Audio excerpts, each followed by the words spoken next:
Hello and welcome to the Muppets Mayhem Backstage Pass, the unofficial companion podcast to the Muppets Mayhem presented by toughpigs.com. This is the podcast where we tour through every episode of the Muppets Mayhem to uncover behind-the-scenes stories, Easter eggs, and more with the talented cast and crew who helped put the series together. I'm your host, dedicated Mayhead Joe Hennis. Today we are talking about track 3, Exile on Main Street, in which Animal quits the band and he gives Baby Yoda a run for his money. This week, we've got 2 return guests and 1 first-timer. First up, he's the co-creator and executive producer of the Muppets Mayhem. Please welcome Jeff Yorks back to the podcast. Hey, Jeff. Oh my God, thank you, Joe. Thank you. Bravo Bill, to you, Jeff. Bill, sit down, please. I can't. Bravo. Stand up. Next, stand up for your introduction. He is another co-creator and executive producer, as well as Dr. Teeth's #1 pal. Please welcome Bill Barretta back to the podcast. Hey, Bill. Bravo for me. Bravo to you. Our final guest is the Muppet performer responsible for taming the wild beast known as Animal. Please welcome Eric Jacobson to the podcast. Hi, Eric. Hello. Woo! Great to have you here. Yeah, it's good to be here. So wait, so I'm kind of representing Animal in this? Is that what I'm doing? I'm going to talk about Animal? Well, normally he does Janice, but Yeah. if he's doing the animal stuff, I guess. Today, I mean, normally when I go on podcasts, I like to talk about Janice.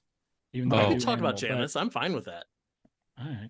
I mean, Animal Yeah. might come up in passing as we continue. We'll see. We'll see how the flow goes.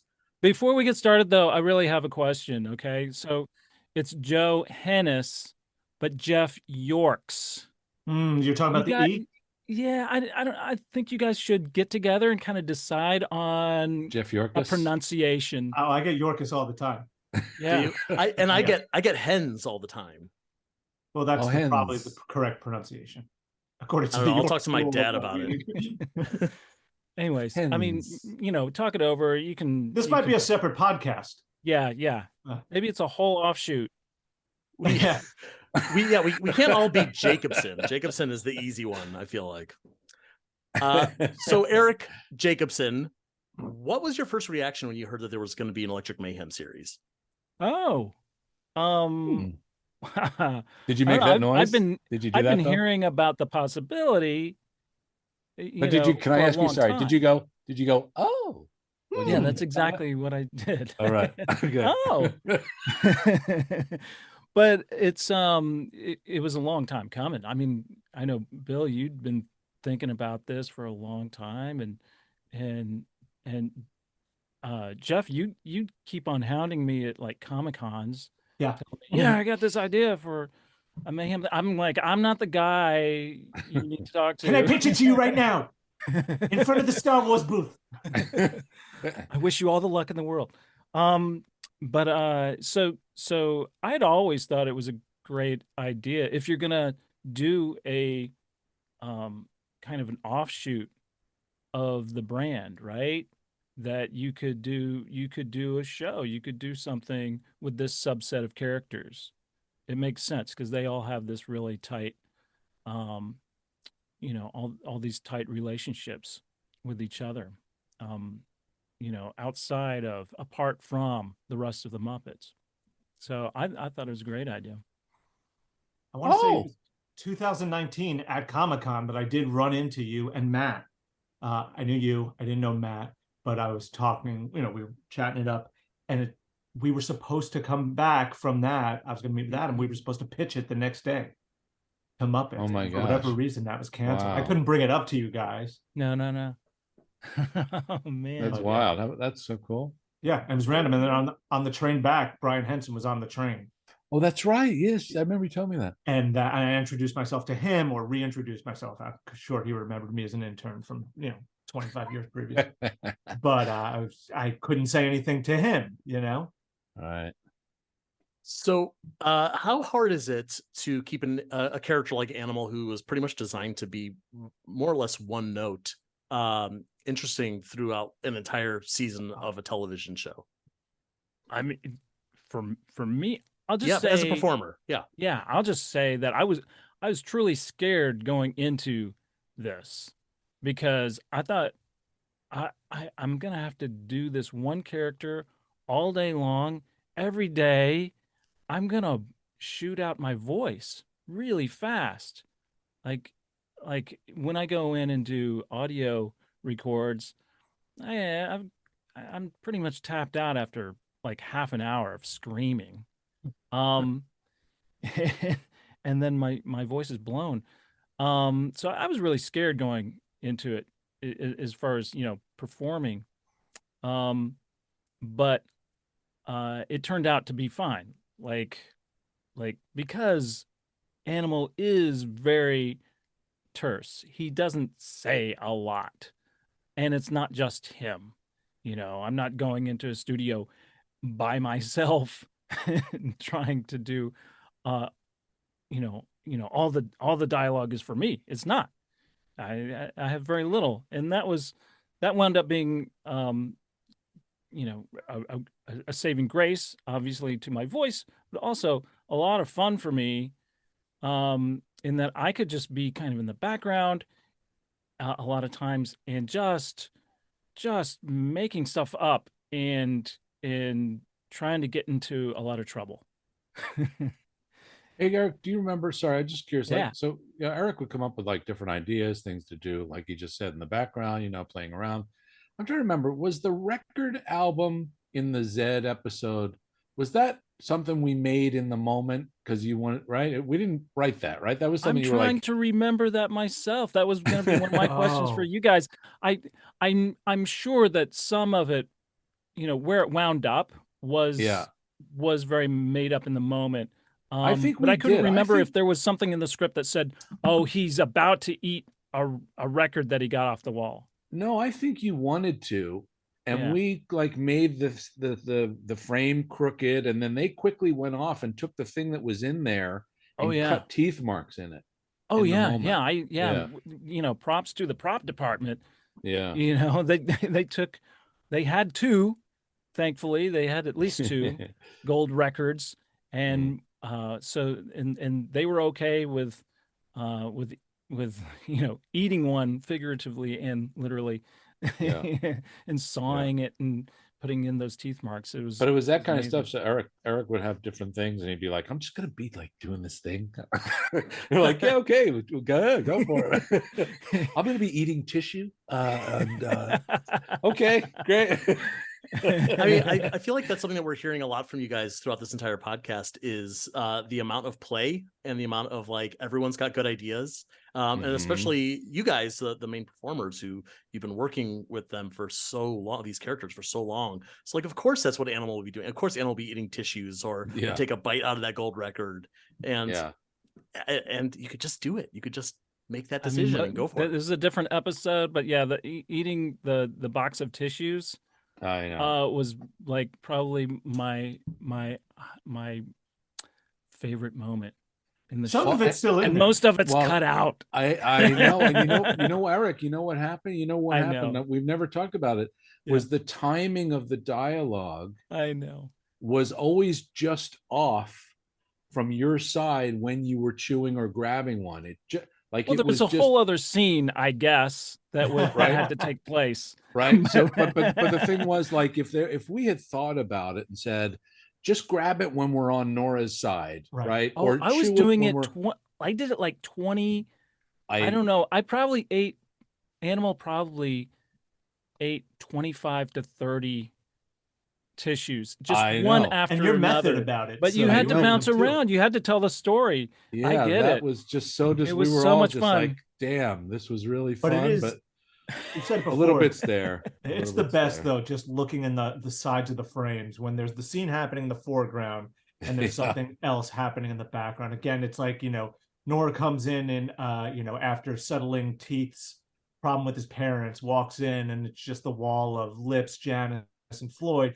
But Animal and Moog are in the background, and he's eating popcorn, and you're just head following it like a laser pointer, Yeah, like a puppy. Yeah. Fantastic. Yeah. I mean, a lot of that stuff, ultimately had to get cut out, for time, or it's just too distracting, or I don't know. But we had so much fun doing it. Yeah, W was made up in the moment. That Right? made it. That made it in. It's a That was huge one. amazing. It was like a little anti-Sesame Street moment. Was that was that like cathartic for you? You're like, I'm gonna get this letter wrong. It's gonna feel so good. I've been doing letters because I get Sesame stuff for so wrong many all the years. time on Sesame Street. It empowers the kids because they can correct him. Oh, that's good. That's a good point. Yeah. Yeah. I mean, does Grover ever get it right? No. It's that, somebody else has to correct him. Drawing a line in the sand. This is not Sesame Street. That's right. Right. What? Yeah. One of our first pitch meetings, someone asked, they're like, okay, how is this going to appeal to the little kids? The toddlers. And we're like, this is not really those Muppets. Yeah. Well, you could just say in the merchandising, make some merchandising. Well, they're gonna like it because it's funny and it's puppets, colors, and it's and feathers and shapes, and that's what they like. But one thing that I love about this show is that it welcomes everybody. That it is like there's no reason why you can't watch this with your family. And that makes me truly happy because I have a family, and I've got 2 young girls, and we had a blast watching the whole thing together. It was so wonderful to just pile up on the couch and watch this show together. And there is relatable for each segment of the audience, Yeah, the jokes that appeal to adults that don't make kids feel like they're missing something. Right. Right. Everyone's just laughing the whole time. Speaking of ideally laughing, let's get into this episode. It begins with our cold open back in the Electric Mayhem van. Animal is playing Simon, the old game, the handheld game. And he's showcasing some of his perfect rhythm, reminding us that he is a drummer. He's a professional. And the band starts rocking to the beat. Floyd starts blowing into an empty soda bottle. Lips is rustling a Mylar balloon. Janice is playing the beaded curtain in the back of the van. And y'all are making this like really fun song. And I think Lips has chips. Lips has a bag of chips. Gotcha. Yeah. Oh, I thought it was a balloon. Yeah, that makes more sense. Yeah, he's opening him. Yeah. I don't know why there would be a balloon in the van, but I didn't question it. Could be. Exactly. And this reminds me very much of like some stuff that the Muppet Show did in the early years. I think there even is a sketch similar to this where they're all in a library and someone's sneezing and someone's being shushed, and it kind of turns into like an orchestra of noises. And then Animal gets a note wrong on the Simon, and he throws it out the window. The song's over. There was a moment in the 2015 series that we really liked where I think in one of the episodes they're all sort of jamming to the Muppet Show theme song. Isn't that what it was? Yeah, you're right. They're sitting around the table and they're like tapping pencils and just kind of riffing to it. And that was sort of an inspiration. Is it too late? Is it too late to give a note for the edit? Yeah, no, it's not too late. Because I feel like the fail sound, right? Just the sound effect is a little late. It's a little late. If we just, can we just like move that up just a little bit? Oh, it's late. I think so. We should make a note for viewers at that moment to just hit do. like the sort of like your little fast forward, just like once, just like okay. Just tap it, or they can go at the right time.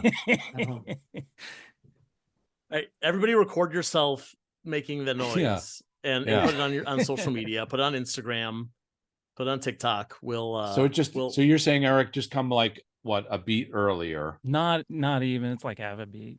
Like a half a beat. So a half a beat while you're watching, a half a beat before it buzzes. People just go, yeah. Or go to the website www. Great. mayhemfixes.gov. Mayhem fixes. /. I promise that's the only note I have for this episode. That's amazing. Great. Wow. Otherwise, it's perfect. That's awesome. It's like a Persian rug, a single flaw, Right. Yeah. We pick up from the previous episode in which the band has gotten Zed to produce their album, and now we're at Zed's recording studio. Where was this? Was this a set? Slight correction. Sorry, Joe, but Nora has gotten. Fair. I was thinking of Nora as a member of the band, which I guess she is not quite yet. Not yet. Not yet. Yeah, that's fair. But you're right. Nora got Zed to agree to it. So what was this, a set, or was this a real studio? Set. Beautiful, Cool. right?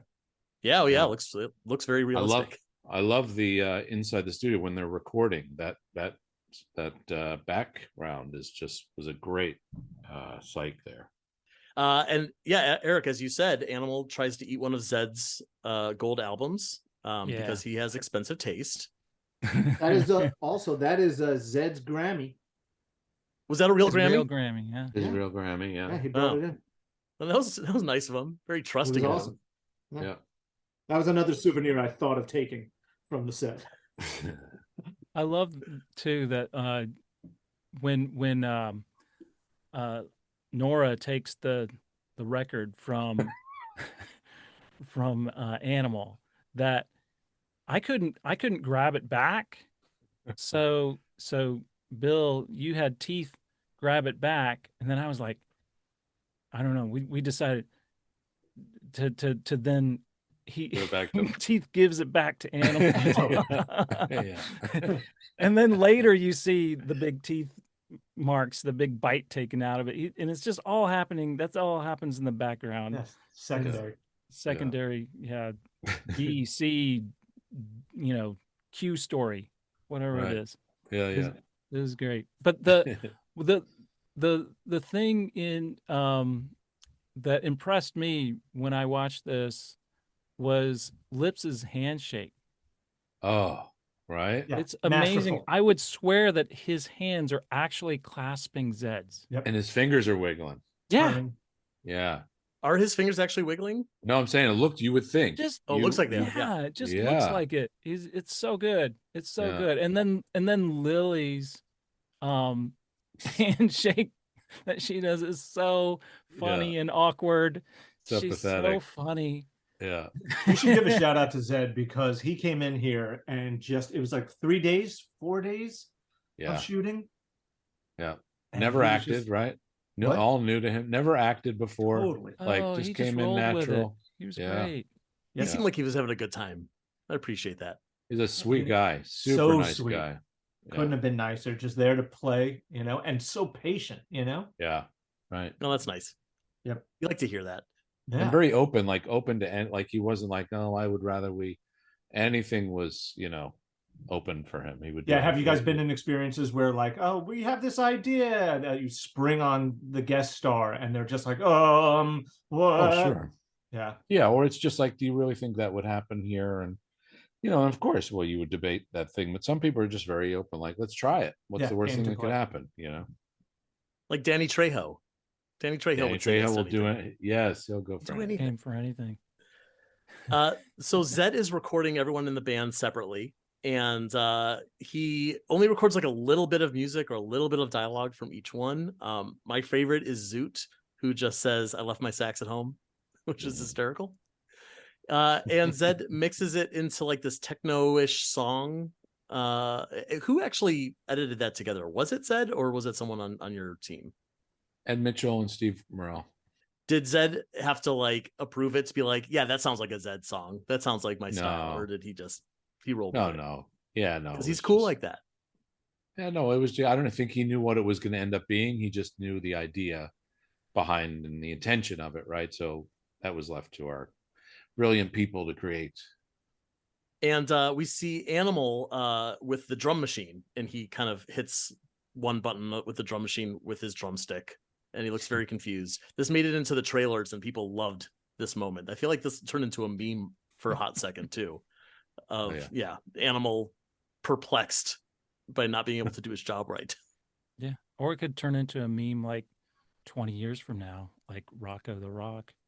Right. That's true. That's how memes work.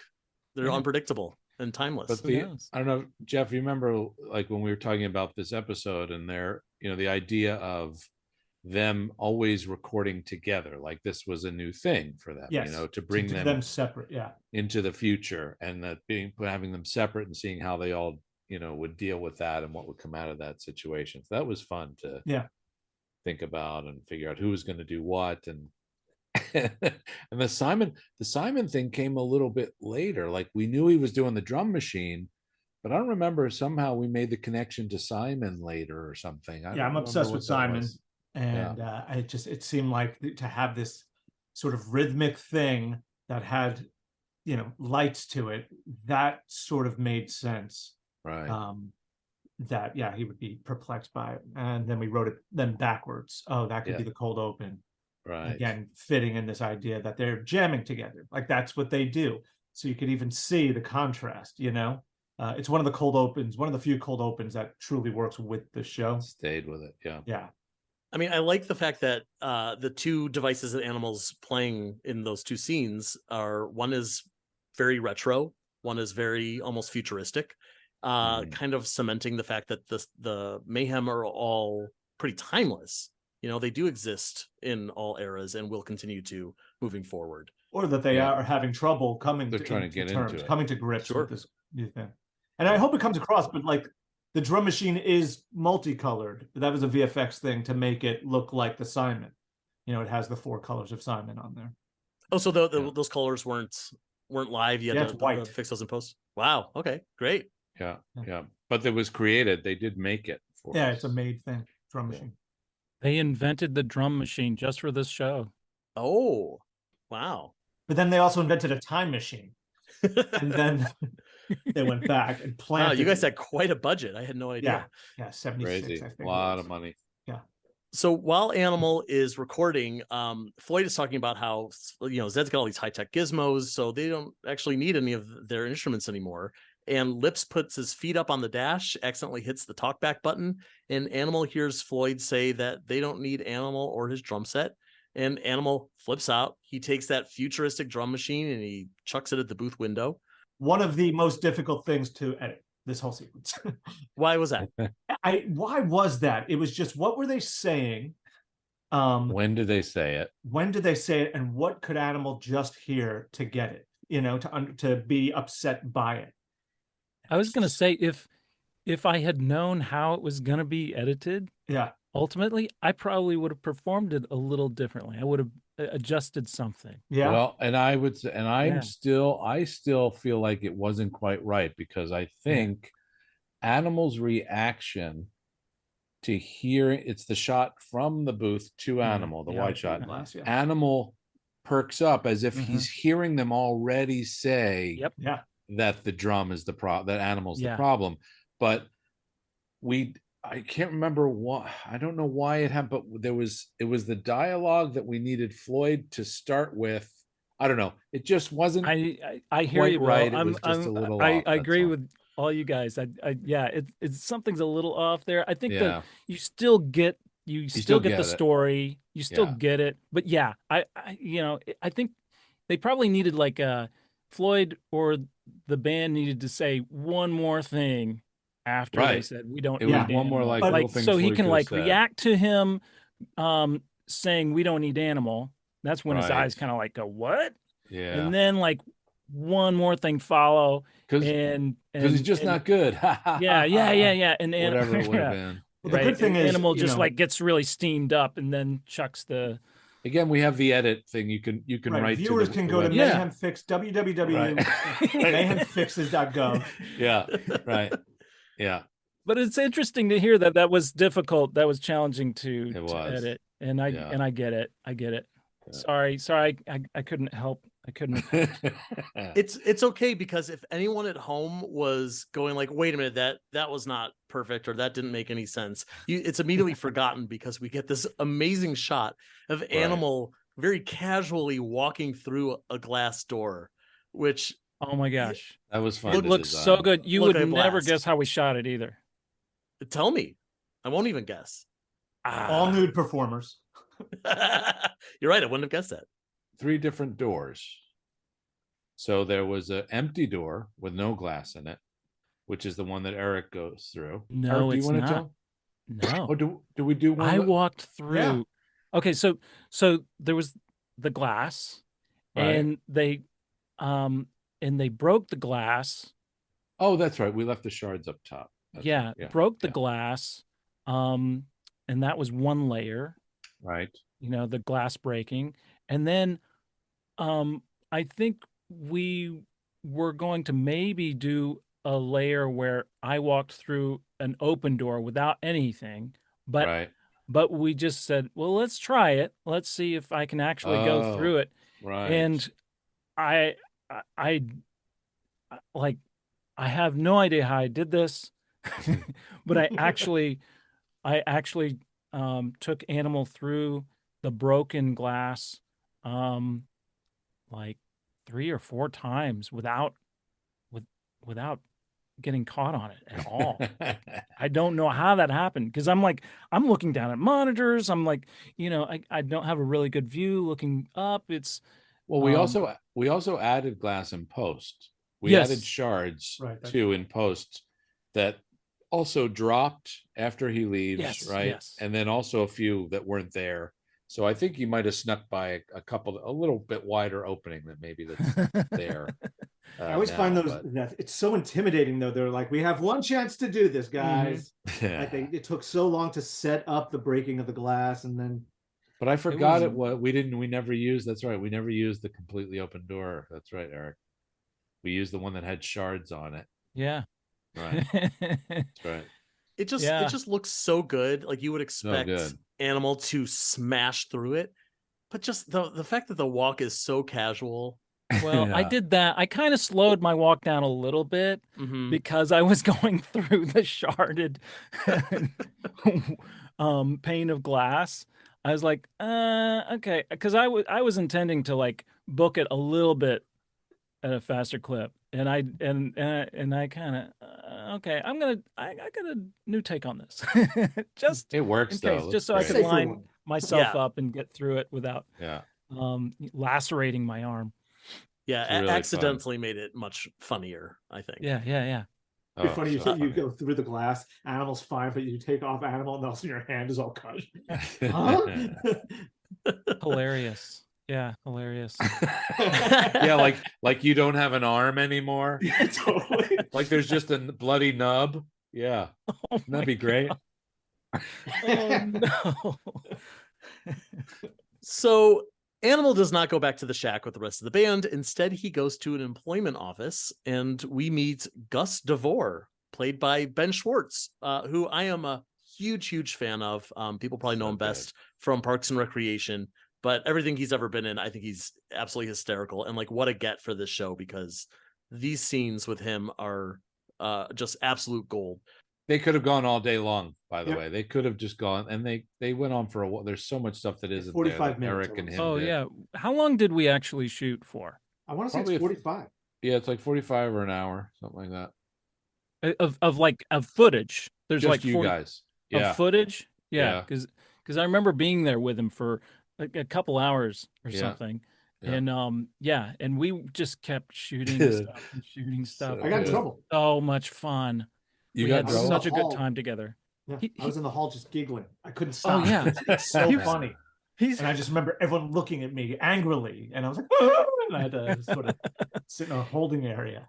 It Yeah. was amazing. It was he amazing. was so funny. I don't remember what was written for those scenes at A lot of it. all anymore because we Well, were the just shape was playing there. most of it. Yeah. Yeah. You guys just played around the shape of it, and it was just got better But he and better. definitely had information he had to get across, and he did. Yeah. He does. And then it built around it, you know? The toughest part was remembering all the improv stuff that we had done in the previous takes when we were changing angles. When Right. we changed Oh, wow, camera yeah. angles. It's like, okay, now let's do all of that again. Yeah. Wait, right. what did we do? Yeah. Yeah. It was Well, and then so who did Kevin edit that one, Jeff? Yeah. This is Because our that's editor, Kevin the Leffler. the edit's really well done. Like Yeah. he captured both sides of that conversation So- really well. And our first cut of it was very long and great. I mean, it's amazing. But we have a show to get to. And one of our notes was we have to get to this sooner, you know, not that, but the next part, the story. We Right. want to see him on, you know, in his jobs. that was another one of my happiest days though. Was It- doing those amazing. scenes with Ben. He Yeah. is terrific. yeah, it's like magic. It truly is. So like good. I watching- love the counting. 5, top 5, 6, 7. He just starts counting. And I'm not counting. So good. You're not teaching me how to count here. I mean, all of this stuff, like playing with the fact that Animal can only say so much. Like the bit where Animal's saying his name over again, the bit where he's just saying yeah to everything that Ben is saying. The counting, like it's all like it's such a good use of Animal and someone who is so talented at improvising like Ben Schwartz. Well, and like Eric, I mean, to improvise with a character like that has such a limited kind of vocabulary, but all the stuff is there. It's just so I think funny. Animal and I have a lot in common in that. Well, that's true. Yeah. I think we've mentioned before that we shot where they shot The Office, and I believe that office was certainly one of the ones that they would do the interviews, like the cutaway interviews. The talking heads, yeah, exactly. So from the office to the window, it just shifted over show. 90 degrees to the wall. Another Steve Carell connection, though. We kind of there. I think before this first scene with Ben, there's we go to the shack, and there's an exterior. Oh my God! Yeah. Shack. Have you guys already talked about this? We have not. I don't think we brought it up. So after we shot our show, I came home and I had a week or two to kill. I put on some TV, and I saw this Steve Carell show, The Patient. Very dark, but wonderful show. About a psychiatrist who gets kidnapped by a serial killer. Right, it's him and Domhnall Gleeson. Is that who it is? Yeah. Yes. It's a comedy, right? It sounds hysterical. Oh yeah.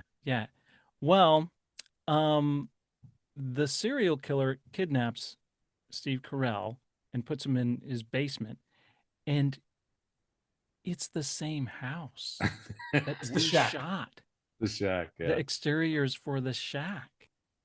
I immediately recognized it. Shared universe. Yes. Can you imagine that? The Electric Mayhem lives in the same house as this serial killer. It's like, why didn't the Mayhem come to Steve Carell's rescue? Yeah. It's Cheech Chong and Steve Carell. Yeah.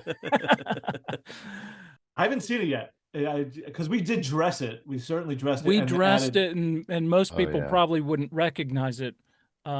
We added way I did, because we added the tower, and right. there's a lot of stuff that wasn't there in the original place. But it's unmistakably the same. Yeah, right.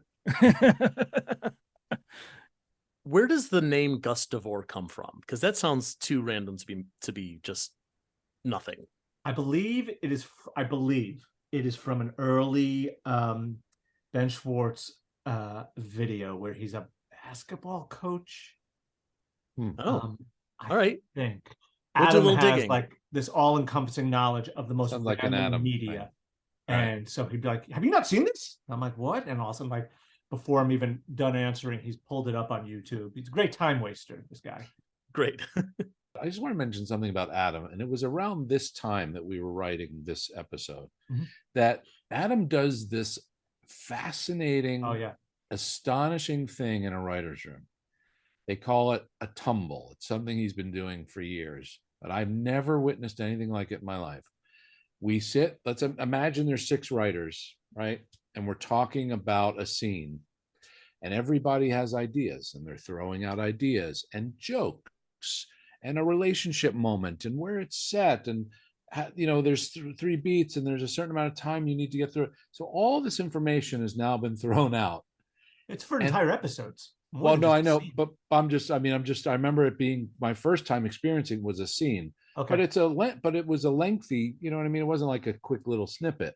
Sure. And so certain information has to be made clear because you have to get to the next beat. And that also means you need that because it comes later. Anyway, he takes all this information, and then he just sits there and he begins to do what they call a tumble. And it's like this, it's like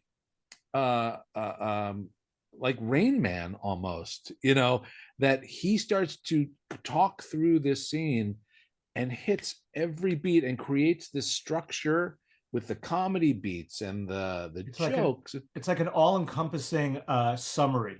Yeah, he's like a writing savant. It's like a writing savant. And then you go, well, that sounds like a good thing. We should write that. And we would have an assistant, like nearly, stenographer, Yeah. just taking it all down because it Yeah. all just made sense.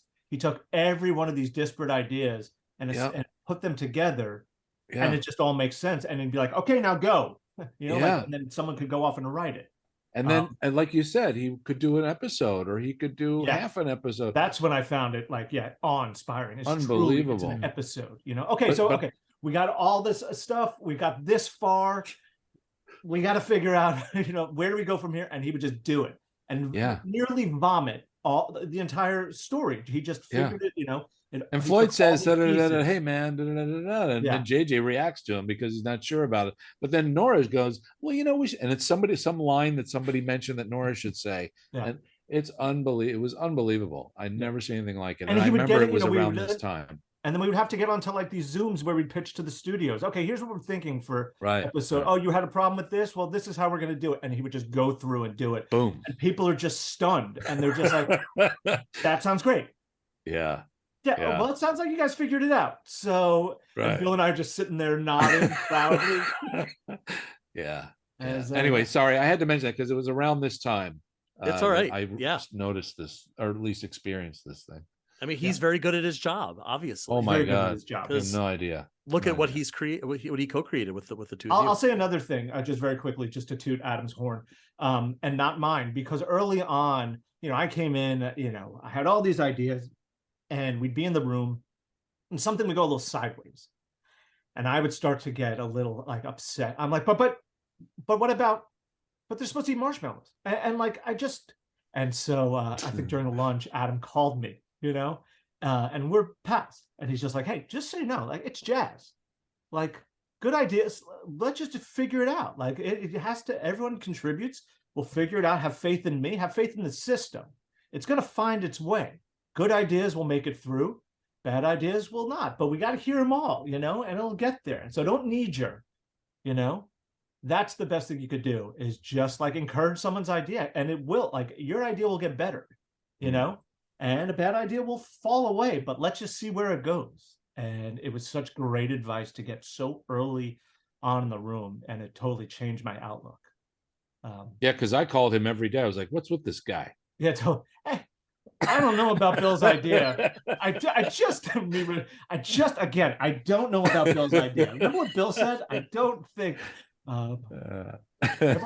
good advice for anyone who wants to work in a writer's room. It's a hard thing to learn. You got to be open, totally, and collaborative, and just open to the collaboration. Just because you have an idea doesn't mean it's the only one, and everybody. And that's true for most of us, for most of our careers, of anyone listening out there. If you're in a room with other people, if you're brainstorming literally anything, that's how it works. You got to throw a lot of stuff against the wall and figure out what's a good idea, what's a bad idea. I was coming from 10 years of editing in my office. In your own, you make the decisions, right? Yeah, exactly. Just me, and the best idea is mine, because that's the only one I'm dealing with. Yep.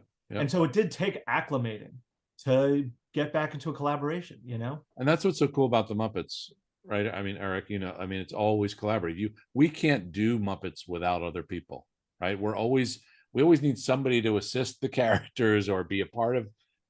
Sometimes we're on our own, obviously, but this kind of thing, it's so collaborative. We just need we're each other. Constantly turning to each other too, and saying, "What do you think of this? Yeah, I'm almost there. Can you top this for me? I got it almost there. What do you think?" And everybody just kind of, it's just this free flow of ideas, and it's all about.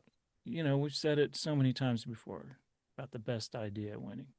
And, because there's no ego down below frame. What's the point? And that goes back to Jim. That's what Jim said. He took ideas from everyone. Best idea makes it. That's it. Yeah. That's how you make good stuff. If somebody else has a better idea that's going to make my work look better, I'm all for it. It's true. Yeah. Well, speaking of work, Ben Schwartz places Animal in his first job.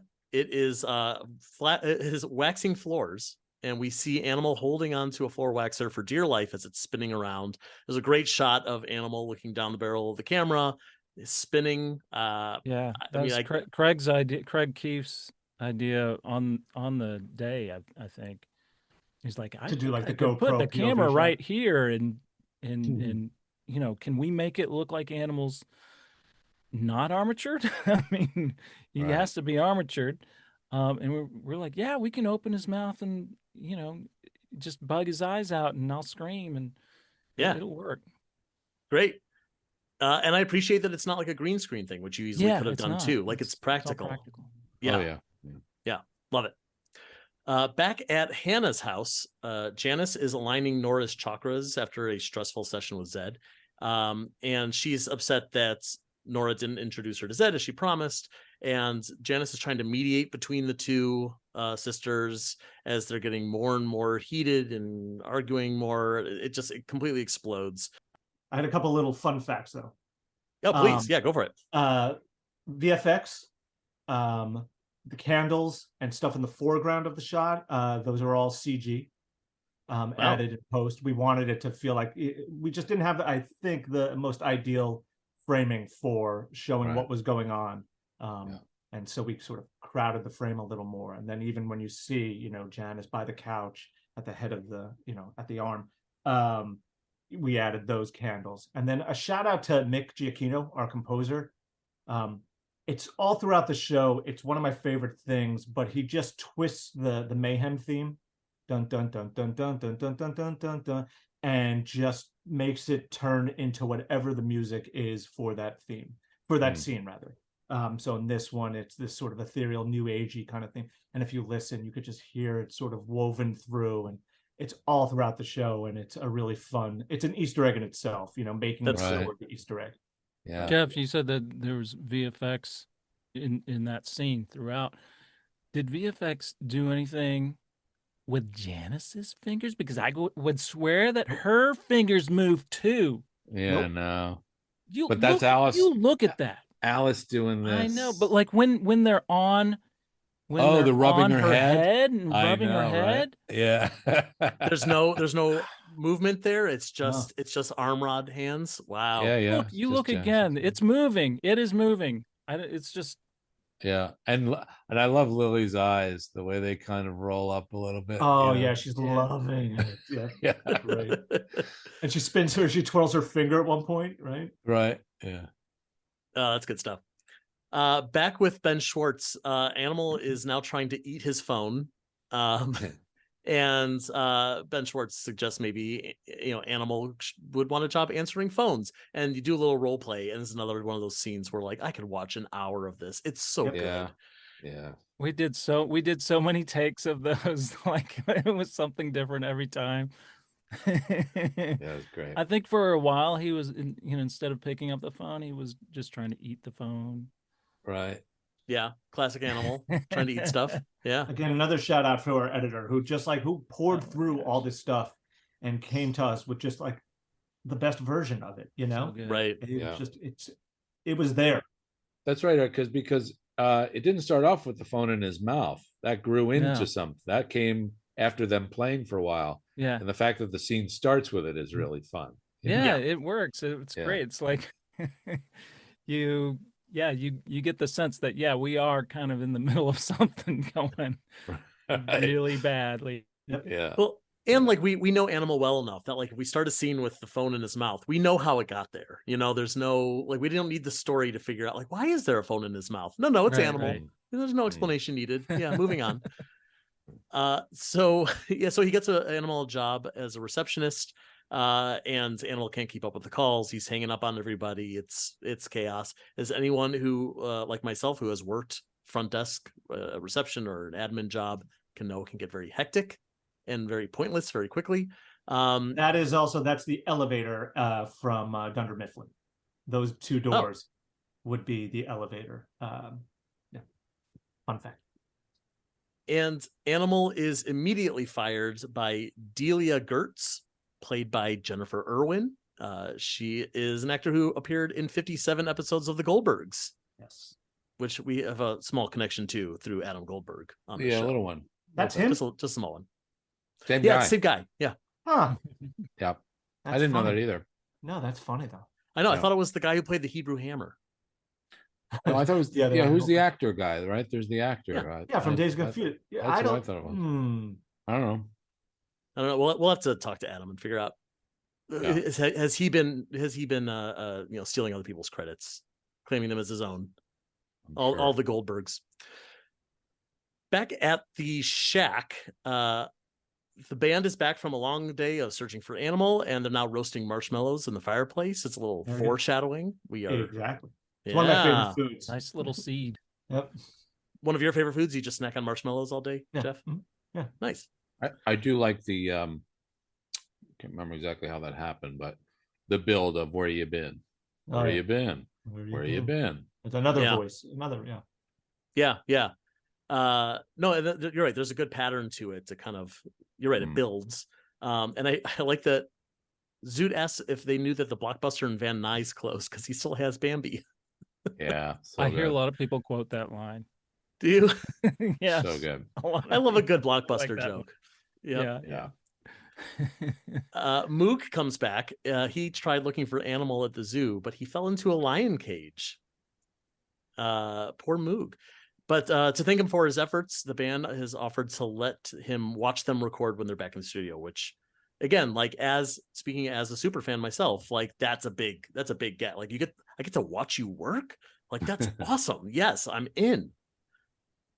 Yeah. I feel it. And we're kind of setting up also a run of Teeth telling everyone it's all going to be okay, that he's coming back. And everybody's starting to question, no, this feels different. Something's not right. Are you sure? And he's like, no, it's okay. Which takes us somewhere eventually, but there's a little bit of a run there, which is fun. Yeah. It's interesting because I know we established, we'll talk about this in another episode, about how Teeth really isn't the leader of the band, even though his name's in the title. But this is one of those moves that makes you think, like, is he kind of doing like don't worry everybody, I got this, like I know best thing? Yeah, he's trying to he's trying to convince them that everything's going to be fine, but ultimately cries like a big baby. Right. but we wanted to set that up. It was really fun to go there. Oh, absolutely. Yeah. At Zed's studio, the band is still recording, but now they're recording very sadly because they missed their buddy. And it's like the songs is sounding like kind of like nonsense. Not bad, just nonsense. But Sophia Carson is there, and she's visiting her friend Zed, which wants to see the band record. I'm sure that you got Sophia Carson because you wanted to make a reference to the fact that she appeared in an episode of the Not Too Late Show with Elmo. Everyone got that. It's a big Muppet connection. No, that's a no. Okay, I'm the only one who noticed that. Fair. I worked on that show. I don't even remember. You don't remember?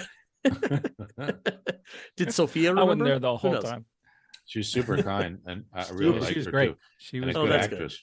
Good. Yeah, she was very. Oh, that's nice to hear. My kids love The Descendants, and so I was like, well, "Thank you for doing this. My kids love The Descendants." And she's like, "Oh, let me shoot a video." Oh, nice. Got this video for them, and I showed it to them, and they're like, "What is happening? Wow. They loved it." You got good dad points for that one. Yep. Yeah, nice. One of my favorite Moog lines is here when Zed asks him if he'll hit the record button. Yeah. Oh God. That He's that so beat funny. is so great. Yep. Just the word yes. That's all he needed. It was amazing. He's so good. Oh, so good. Man, Moog is good at his job. Taj is good at his job. Yeah. So good. Sophia Carlson takes the mic and she tries singing the Mayhem's new song, and it sounds real good coming out of her. Like that actually, like legitimately does. It doesn't sound like a joke anymore.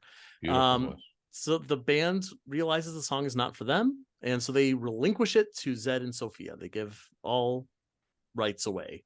It's very, very kind, very generous of them. It's not right without their heartbeat. Exactly. That's right. Yeah, you said it. That'll come back to bite them, though. Our next scene is back with Ben Schwartz. He has a great idea. Has Animal ever considered a job as a drummer for a rock band? And Animal flips out a little bit. Said the wrong thing. Said the wrong thing, Ben. Yeah. What were you thinking? Was that scripted? That felt like an ad lib to me. I think it was scripted. I think it that's was. probably the I think one we thing. had to. It was very hard getting Animal to trash the desk though. I remember that being very, very hard because Animal can't reach across a table very easily because he has rotted arms. They're coming out of his wrists, so he can't extend that far to like knock stuff off. So we had to do that a few times. I don't. The rod removal was a little tricky for that one. Yeah, because you were right. You're like you're saying, you were limited how far you could go. Yeah. So it was a lot of horizontal moves and you moving your body and stuff, yeah, you know? yeah. So wait, so did you have like Animal was like moving around and someone else or something else was knocking stuff off the table, or you were able to actually do it? I was trying to actually do it. I was yeah. trying to do it. Yeah, we just moved as much, cheated as much stuff towards the edge of the desk so that I could have a chance at sliding it off, knocking it off the desk. Sure, yeah. Yeah, you did. Yeah, it looked realistic. So Ben Schwartz suggests, how about a career in the food service industry? And we cut to Animal working at Teppanyaki Terrace as a hibachi chef. And it turns out he's really good at it. Like Animal's like flipping stuff in the air and, again, like better than I imagined. I was really scared going into these scenes at the restaurant because we hadn't choreographed anything. A lot of times we'll rehearse, we'll choreograph and rehearse something like this. We hadn't done that for this scene, to really show off Animal's culinary prowess at the grill, because after all, James Hong calls him the chosen one. Yeah. But we managed, and special effects was amazing at getting all that food to dance in the air the way they did. It really does look good. Another thing was, this was purely selfish. My friends did the Harold and Kumar movie, and they now have White Castle for life. That's one of my favorite restaurants. But Benihana is my absolute favorite restaurant. Right. So from the beginning, I'm like, it's got to be Benihana. It's got to be this teppanyaki chef. It's got to be Benihana. And they're like, we don't know if we can get Benihana. I'm like, it has to be Benihana. I just want to go home at the end of the day with a card that allows me to eat Benihana for free for the rest of my life. And so as, the process keeps going, they're like, yeah, it's looking like it's not going to be Benihana. And I would just get upset. Adam would have to call me. Look, it's jazz, man. It's just the best idea. Wow. And finally, just the saddest day was when we had to come up with names for this alternate restaurant. And I would just but now you can eat at Teppanyaki Terrace for free. Yeah, the you want. Teppanyaki Terrace. That's right. Yep. I think the only choreographed thing with the food, Eric, was aside from you guys doing the chopping, which is a feat in itself, making all that look good. But there was a thing where we said, okay, and I think we said it was maybe going to be an egg. Yeah, we did. Right? That there was an egg on the spatula, and you were going to do some trick with it and catch it, and then do it. It was going to spin on the edge of the spatula.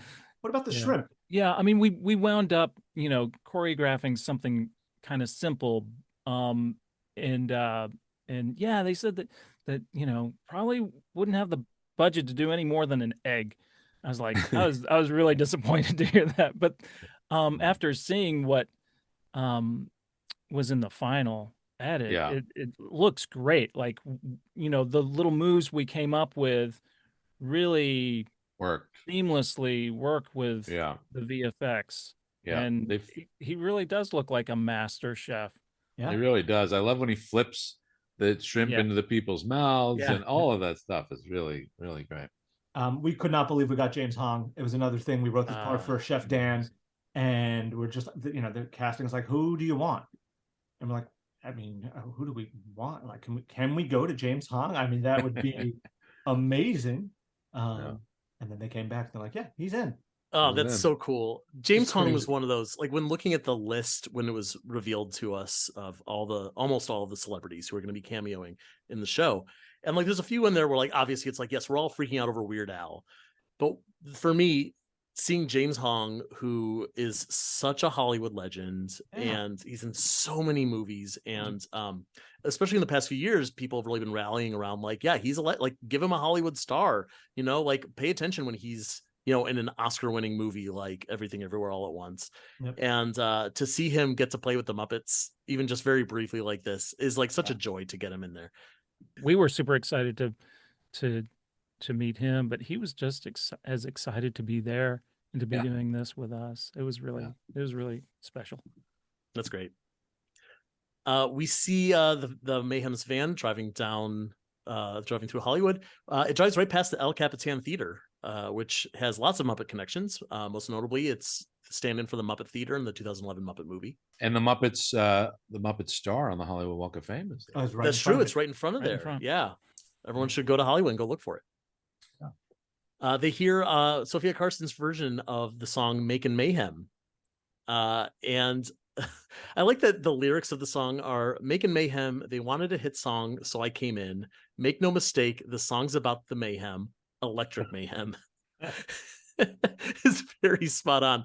The song is literally about them, but the band feels like, well, it doesn't feel like us. Yeah, not them. Nope. Only 5 out of 6 of them, maybe. And I love Janice's line too about how you can't own a song. Right. Yes. It's like land or books or ponchos. Who came up with that? That's great. Probably Jeff. I don't know. I think that may have been Adam. That's really funny. Or Adam, maybe. Yeah. And of course, this version of the song is on the Muppets Mayhem soundtrack, which you can listen to if you want to hear the whole thing. Everyone should go buy it if you haven't already, or stream it. Where do you stream music? I didn't know it was for sale. What is it? This is this is a whole album. It's What? on vinyl. It's beautiful. No kidding. Yeah, they should make a TV show to promote it, I think. Can you buy it digitally as well, or is it just an album? You can buy it digitally. You could stream What? it if you have the Where? Spotify or the Apple Music or the iTunes. Is it on vinyl too? I have an old record player. What? Can I Perfect. play it on that? You sure can. Once Animal comes home, the Mayhem will be able to make their music again. And Dr. Teeth starts to cry. And this crying scene is hysterical. It's like, it's unintelligible. You could basically see like tears forming in his eyes, even though there's obviously nothing. He's not looking at the road. Now everyone is crying and freaking out, just screaming, basically. I like how Floyd repeats back what Teeth first said in his blubber voice. Yeah. Wait a minute, I got my man. Maybe he's dead. Yeah. And again, Lips thinks that he's dead. Yeah. Yeah. And we learn here it's not that early, but there's a little bit of a seed here where we learn that Floyd has always been responsible for animals since that's he was a right. baby. Yeah. Which we follow up on a little bit later in the show. We'll definitely be seeing more of that. Yeah, that's a little bit of an eyebrow raise of like, wait a second. Yeah. Throw in one little detail that we have in this scene, because a reflection comes up at the end of this scene. But when we were shooting the van stuff, there's no windshield. We're shooting through the just open space, and it's mostly just grips sort of jostling the van. And outside the van are a few screens of LEDs that have views of what they're driving past. So I asked our post guy, I was like, look, that's like a package you bought from like a VFX house. Is there another view that's above?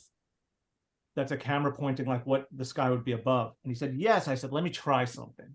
So I took it home and made this like sort of proof of concept that is the reflection that would be on this windshield. And it just starts I think just about every scene that there's this wide shot that starts with the wide shot of them driving has this sort of reflection that's placed on there. And over the first 2 seconds of these scenes, it fades away. So you just get the impression that there is a window and then we're in the scene. That's cool. I did not notice that. Here, there's like, it plays a little bit more of an important role because it actually we see the reflection of the billboard before we see the billboard. Yeah, we mentioned Almost Famous was one of the influences of the show. Like, I'm a huge fan of that one, but there's a shot specifically in Almost Famous when he's driving, when he's first going with Penny Lane to go see the band. They're at the Hyatt House or the Riot House. They pass just very subtly Dark Side of the Moon billboard, and it just casts over the windshield. And so I kept pointing that out as like, that's sort of what this moment should be. That's cool. Yeah, I like that. And then Zoot pokes his head out, right? He sees they see the billboard. Yeah. And Zoot comes out to take a picture of it, and he says, "Hey, it's Animal, and he grew." Yeah. Is that a reference to the Muppet movie? I don't think it was intentional. I think I just thought that he's big on a billboard. I think I remember writing that bit, that he was just big on the billboard and that he grew. Yeah. But no, it wasn't. It didn't. I was wondering. Yeah, I was wondering. I heard a number of people kind of make that connection. You know, that of course, you know, Animal, you know, in the Muppet movie, he grows. This was another thrilling day. We were, I think we shot that day. That was Teeth in the hot tub. Oh yeah. And then we went from there to the van on the street, and then just like to go from location to location, pulling up, and then just seeing the Electric Mayhem van is just parked in the real world. You know, it was just a trip, surreal. And then Bill's in the van as Dr. Teeth, because you do see him. Yeah. Right? Or just in case. And I just remember pedestrians would come by, and like a parent came by with like a little kid and just sort of walked over. And I think Bill probably was just like, as Dr. Teeth, come on over. Hey, what's up? Yeah. Oh, great. While we were hanging out. It was just the sweetest thing, just watching this go down, you know? Kids in awe. Fun. And Oh, I can't imagine. I can't imagine just walking down the street. There's Dr. Teeth driving the van. Yeah. I would lose my mind. We basically were like, if anybody knows where this is, but on Ventura Boulevard in Studio City, like I don't know, between Laurel Canyon and Whitsett kind of thing. Yeah. But just right there, right at the corner of Ventura and another side street. People were just going to get their ice cream and stuff. You know, it was fun. Nice. Yeah. So the band now knows where Animal is. They go to the restaurant and they see how good he is at his new job. Floyd tries to talk to Animal, but he doesn't know what to say. You know, Dr. Teeth is the one who's good with words, not Floyd. And so he just starts singing. He starts singing Bridge Over Troubled Water, the Simon and Garfunkel song. I think Matt was a little unsure whether he wanted to do this, but I think I convinced him to sing it live there. Oh, interesting. Yeah, and it's beautiful. Like, that's his voice live. That's him singing. He didn't sing to a track at that point, because he did the little lines in between it, you know, that he's doing, and it was just sounded so good. I was like, man, I'm glad he's doing that live. And his tempo was right on. Like, you can't tell that it didn't bridge, because we already had the song recorded, you know. Did he have like a click track or something in his ear? I can't remember. I don't know if he may have listened to it ahead just to get the tempo, you know, on his own kind of thing. But boy, he just nailed that. It was so great. The next thing I was going to say was, Matt sounds so good singing this. Yeah. Like, it really. So good. He sounds so good. And he's also like leading into the song too. Like, his acting's really great. Being tongue-tied and just, you know, not being able to get the words out and then shifting gears to singing. Yeah. Animal's baby song. And there's a great Animal's baby song. And there's a great line that when before they come into the room, and Janice says, what is it, Benihana, the famous quote, kids eat free. Yeah. Benihana, you know. It's such a good line. Oh, that's good. Right. No, it's kids eat free. Right. And it's a nice turn for Nora, you know, who's just like finally finding her place with this band and can help guide them more than just recording an album, but just in their interpersonal relations, which is really sweet. Yeah. You know? Yeah. Which is especially important here, because if you don't, then people could chip off from the band and go do their own thing. We'll see what that looks like later in the season, but of course, she's not following her own advice. Exactly. She's, you know, at odds with Hannah. Yeah, absolutely. But yeah, so Bridge Over Troubled Water, turns out this is a song that Floyd sang to Animal as a baby. At the end of the scene in the restaurant. So when Animal takes off his hat and then runs to go hug the the rest of the band. I mean, it's so sweet and everything, but there's a couple alternate shots that might have ended the scene, so that didn't make it into the final, and probably it's for the best. I still vote for. I would have loved. It was really tough. I tried hard to But keep it. But go ahead. Animal takes it. I think some of us were thinking, "Oh, is this going to be too mushy? Can we really end here on this mushy note?" And so Animal takes off his hat, and he just lays it straight down on the grill. If you notice, Yeah, he tosses it onto the grill. Yeah. So the idea was that he goes and runs and hugs everybody, and then they all go off together. They leave the restaurant, but then you see the hat on the grill catch fire, bursts into flame. bursts into flame, and then somebody at another table notices it, and then somebody else, and soon the whole restaurant is standing up and making a mad dash for the door.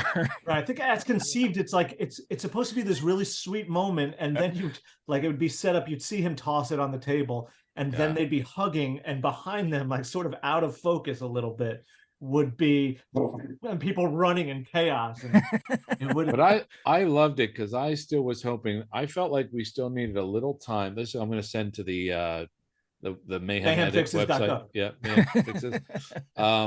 That I wish there was just a little more time before seeing Nora and Teeth hugging to her in the car. Mm-hmm. And in my mind, I always felt like we needed that little bit of comedy beat of the fire, the people freaking out, and then cut to her in the car. Yeah. That was just in my brain. I felt, but I thought that was a really funny idea. It's a shame, but it works still. Still works. It's just if it was the end of a scene, like if this was the button, I feel like that would have been hysterical. That would have worked so well. But we still had to lead into the next thing. When Floyd opens up his trunk, finds the little piece of paper that says "keep," and we get a flashback. Floyd has a knock on the door, and he looks down, and he sees a cage with the word "keep" on it. That same "keep," and inside is baby Animal. And he looks scruffy and angry and not at all like the Muppet Babies version of Animal with like the bright pink and the bonnet and all that. All right, so we got to talk about baby Animal because, first of all, this is the cutest thing in the world. And I'm so glad that you guys did this. Why design a new animal when we already have, at this point, 2 other baby animals from the original Muppet Babies and the 2018 Muppet Babies that you could have pulled from? I always refer to this as a babyer animal. Muppet Babies animal is a little toddler, closer in age to being a toddler. This is truly a baby, so there is a distinction there. You have to remember also there's no real, there's very little that is canon with the Muppets. Exactly. Of course. Yes. And because, Muppet Babies is a concoction of Miss Piggy's imagination of how the Muppets met. They didn't actually meet like that.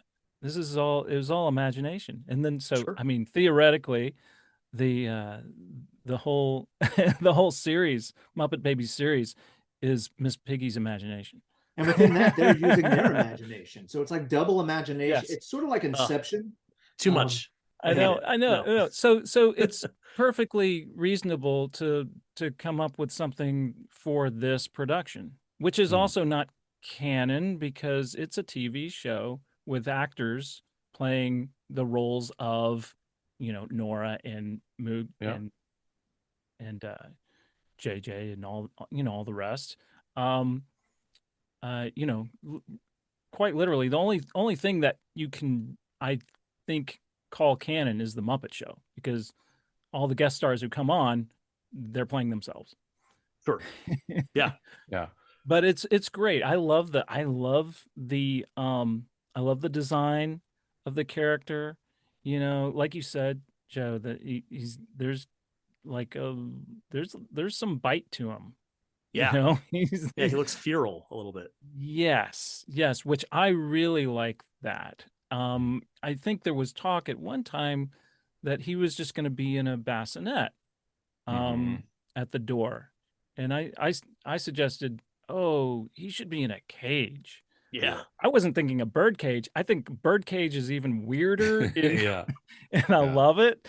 But Yeah. but he needed to be in a cage like this. He's not being dropped off by a stork. He's being dropped off by somebody who could not handle this creature. They got him on the black market. Yeah. And and they could not handle him, and they're like pushing him off on somebody else. And I think I mentioned one day where speaking of canon, I'm like, hey, I know guys that it's Muppets are loosey goosey with the canon. I just want you to be aware there is a storybook where Animal and his grandmother or something like that, and everyone's like, shut up, Jeff.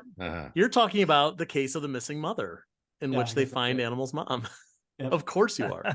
Yeah. I just like the idea that he was more. It just felt like it was more reality. It just felt more like an animal to me. Yeah. This design and this look, it fit with the show and the reality of the show and the look of the show. I love the design when Paul created it. It was just perfect. Yeah. Super. The kicker for the design for me is the low brow. Of like, he's got like the low eyebrow that he just kind of scowls, the one little snaggle tooth. It's so cute. I love it. Eric, how did you approach performing Baby Animal? You're obviously so familiar with adult Animal, but like obviously you got to change your performance somehow to this variation on him. I didn't want him to be cute. Like, he's inherently, by the design, there's a cuteness to him, even while at the same time an element of danger. But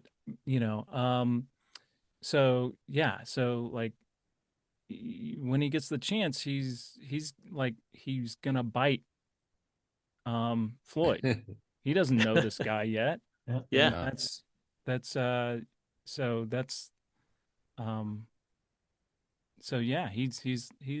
He's a wild animal. And even at that young age, especially at that young age, he's not been domesticated. He should never be, and I don't think he ever does. Yeah, I think Floyd barely got the job done. And Floyd names him basically right there too. Once he snaps at him, it's just great. Yeah.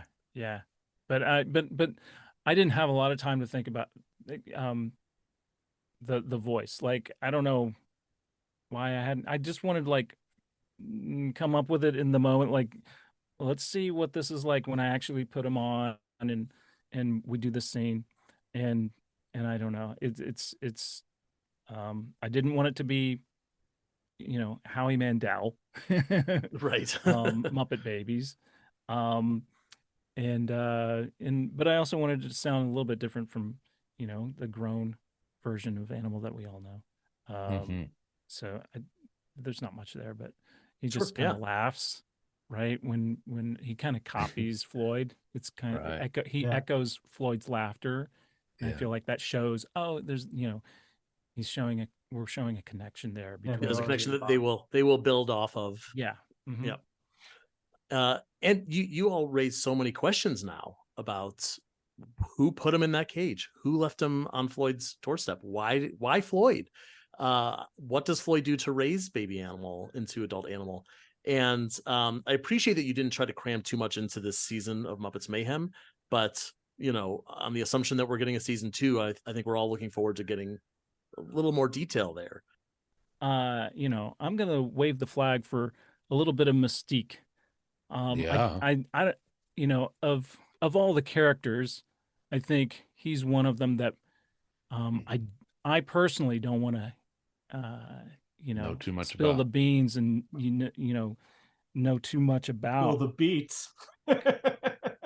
Oh, you! No, I'm sorry. I'm so sorry. You are so fun. This is what it's like in the writers' room. It's a nightmare. The sound of one man laughing. But you're not alone, Eric. I think we all agree with you. It's fun to do something like this, but to try to explain more. Yeah, even though again, this isn't canon. This is just a version of what could have happened in this story. I like that there's some. Yeah, I like that there's just this this intrigue, a mystique, an air of mystique around him. I will say though, like just to counter that a little bit, that was my argument for months leading up to actually seeing Muppets Mayhem. Was I don't want to know their backstories. I don't want to know more about them.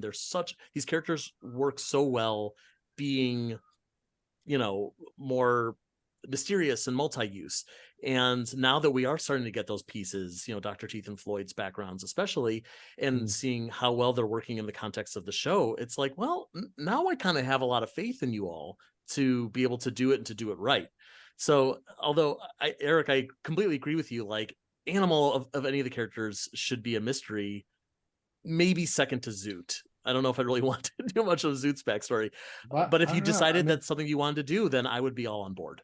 I get what and I totally get what you're saying. I really appreciate it that, you're enjoying getting some flavor, some new things. Yeah, but sure. I think also what's really important is that we all want to imagine what could be, right? And so I think there's fun in teasing that. And maybe if we do a second season, maybe you don't find out any more about Dr. Teeth, but you learn a little more about Floyd, or maybe you learn a little more about Janice, but you don't learn any more about Animal. We save that for another. It feels like we should just be letting people imagine what could be, and that's, I think, the fun of it. You got to be careful with doing a Beard's Night Out, right? A what? Beard's Night Out. Oh, you're talking about from Ted Lasso? From Ted Lasso, everybody, that character. Any fans of the show, who watched the show, there were a lot of people who didn't care for that particular episode because it followed him, as he left work one night, and we finally see why he comes in the way he does. And everybody had their own version, right? Yeah, I think it's like an existential journey, isn't it? Yeah. Wasn't it? A little bit, yeah. I mean, I think what it is taking a character that's designed specifically to be mysterious and then breaking the mystery. Like now you finally get to see it, and it's like, oh, it was better when we didn't. Yeah. Well, I think there's a lot of fun that we can have in the margins, and you learn a little something. But still maintain the mystique. Yeah, absolutely. So back in modern day, Nora shows up at the shack. She has been kicked out of Hannah's house, and she has nowhere to stay. A lot of good acting from Lily here, of just kind of choking back her words. An animal pokes his head out, and he just says, "Keep." And what a nice little sentiment that we just learned about. I love the parallel. That scene between the two sisters earlier. Is really great. They really play that really well. I thought it could have been very broad, You're talking about the argument in the with Janice. Yeah, did we talk about that already? We didn't really. I just wanted to mention that. What's really nice also is it is a for real argument, and it just feels real, and then you just counter it with a Muppet in the middle, just trying to keep up, who's adding that sort of the counter of humor.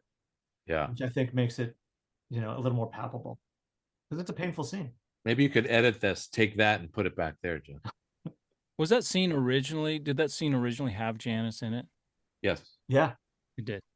Oh yeah. Because I know as we went on, we kind of checked ourselves and made sure. Oh, let's make sure we got a Muppet involved in some of these heavier scenes with the humans. And it gets a little trickier when, you get to episode 8 or 9 when they're breaking up. I guess it's 9 when they're breaking up, and there can't be a Muppet in those scenes, Yeah. But that was definitely one of our rules that we tried to adhere to, is if you're going to have these human scenes, at least try, your best to have a Muppet in there. Yeah, that feels organic, and exactly. That helps drive the scene in some way.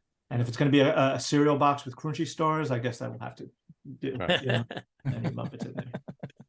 Something for the nerds. Yeah, still a Muppet. Appease us. Still a Muppet. He's still there. Yeah.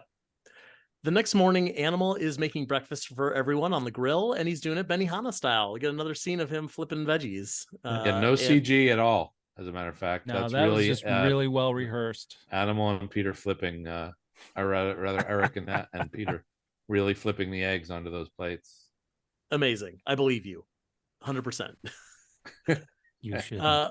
Moog assures Nora that pretty soon the band will have something awesome to drop. Don't worry about it. And of course, as he says, drop, he drops right through the floorboards.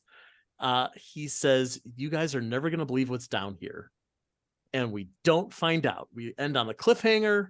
Disney Plus is going to love this. Yeah. And that's it. That's where our episode ends. We'll find out next week what's down that hole. Could be anything. I don't know what's down there. I haven't watched the show before. Rats. Probably rats. Gateway to hell.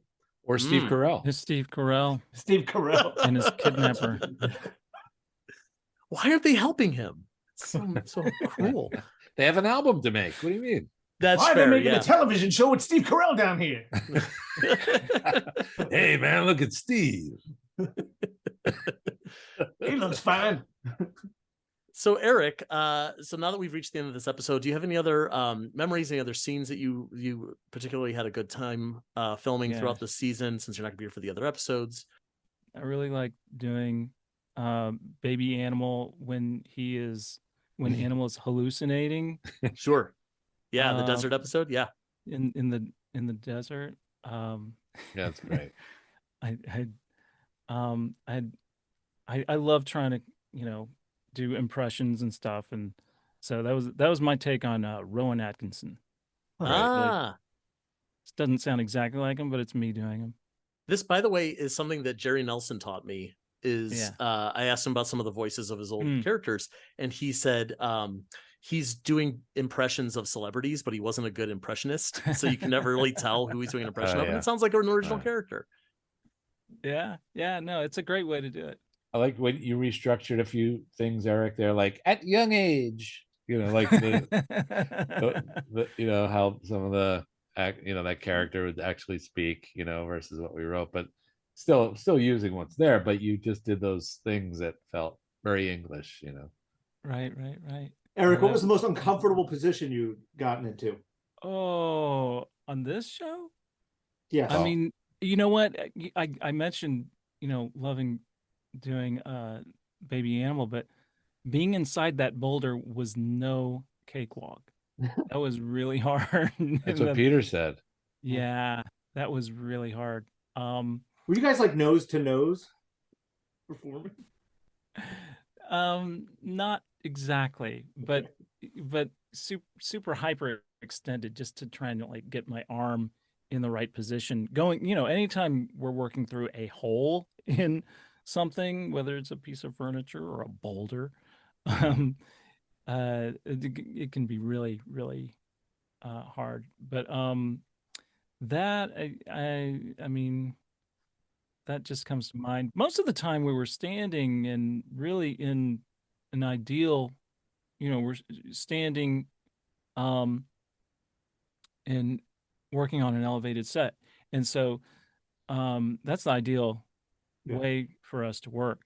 And so it was really freeing, the whole experience in general. So it was really great. Nice. I was just remembering, inside that boulder there was a lot of structural beams and things that I had to ask them to cut away, and it was still hard. Oh yeah, because I mean, it's in the shape of a boulder. Yeah. There's nobody actually thought, oh, let's kind of make it jut out, over this way, and that'll be a good place for Eric's head to occupy. Inside. A nice head-shaped lump on the back. Yeah. A hunchbacked boulder would have been great. But no, it's okay. It was it just added to the performance. You couldn't be comfortable the whole time. I mean, you've got to have a little something to, have difficulty with. But that was doing the desert scenes was really fun, just because I'd never worked on a volumetric stage before like this. And I'm sure you'll talk loads about that, but that was really fun. And there was also a scene. I had a lot of fun with Taj that day, because when they arrived to the desert, Animal, you don't see it. It doesn't really make it into the final. But Animal sees a snake, and he starts chasing a snake all over the place. This is just my own little backstory that I had for Animal. And he finds the snake, and Props actually had a snake, a little rubber snake for me. And he brings it over to Taj in his mouth and offers it to him. And then Taj freaks out and, like, he holds it up and he freaks out and he throws it away. And then Animal runs off again like he's playing fetch with him. None of that makes it in, but we had such a fun time just playing in the background while other people were talking and having a real scene. It's amazing that the Props had a snake. I know. In the moment. And they just happen to have a snake. Yeah. I love Taj going, hey, what do you got there, buddy? Oh, ah!